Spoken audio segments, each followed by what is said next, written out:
Hello. um, Hi.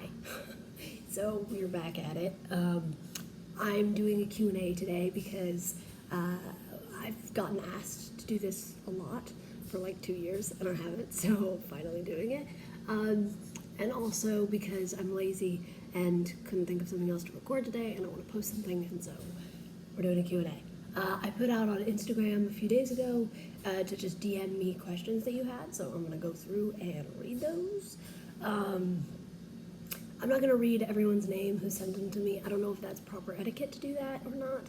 Let me know if that's messed up. I feel like people normally read the names of the person that asked the question, but I don't feel like mispronouncing and like trying to figure out what the words are, and like Instagram handles are weird, and we're just not going to go there. So I apologize in advance.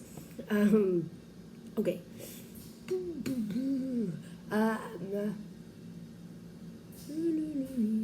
Someone asked, how was I diagnosed with CF?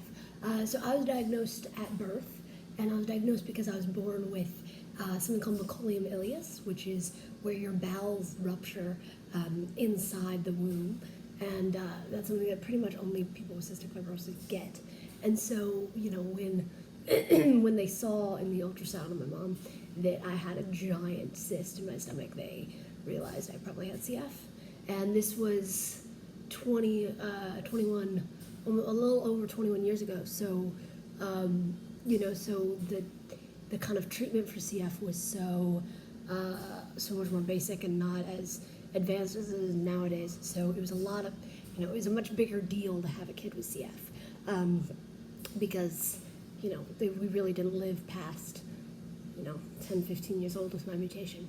So, yeah, there we go. Someone asked if I'm on any transplant list, and if having a transplant is an option for me. So yeah, this is a weird, I am able to have a transplant, and I'm actually in the process of trying to get on a transplant list. But the whole, experience of finally deciding, also I look like I have giant hands because they're right in front. I'm gonna stop using that hand. The whole process of getting to the point where I'm ready to actually get a transplant has been really, really intense, actually. And I hate to use the word journey, but it has kind of been a journey, because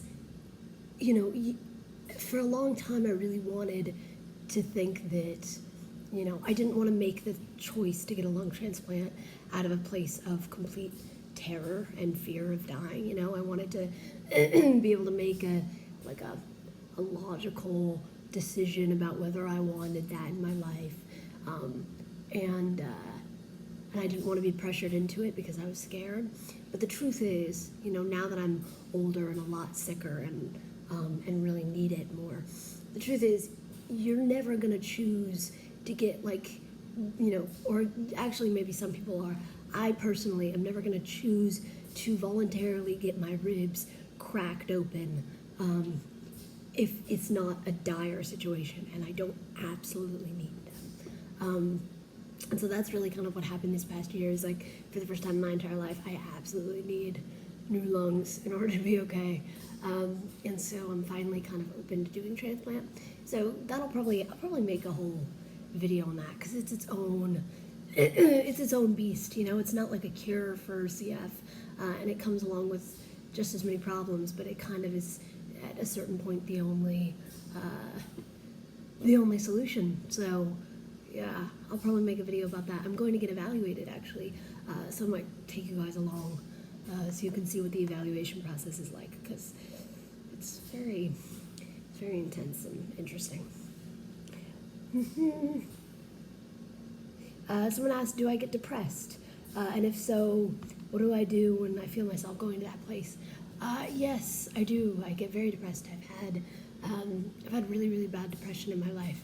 And I think that, I hate to be this person that does a Q&A and then says that all the questions need their own videos, but I do kind of feel like this needs its own video, because no one ever wants to talk about, the depression that people who are sick feel, and not just I think it's really easy for people to think that the depression that sick people feel is the normal oh, I don't want to die, I wish I was healthy kind of depression. But what I have found from my own personal experience is that, you know, my depression is, first of all, has absolutely nothing to do with my illness, like nothing to do with being sick. In fact, I've used the fact that I'm sick to help me kind of cope with depression in a weird sort of way. It's been like a good, it's been like a get out free card, you know, where I can kind of get out of life and say it's my illness when really it's something a lot deeper than that. But yeah, I don't think anyone really ever wants to talk about what depression is really like for people who are sick, because it's not really about illness. It's not about wanting to be healthy. It's not about, oh, poor me. It's, you know, the same kind of depression that everyone else feels. And it's really, you know, it's complicated. Like, there's so many weird nuances, and I don't think it's at all what people think it would be.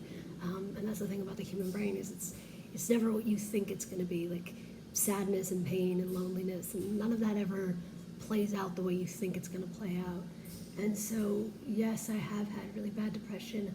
I still don't know what the best way to deal with it is. You know, I've gone through a lot of different phases in my life of dealing with it in different ways, and all of them have just ended up being ways of trying to avoid it, you know, and it all kind of has a different they all have different you know, different names, and some of them seem more dignified than others, but pretty much everything we do is just kind of a way to ignore what hurts us. And so it's hard to say what really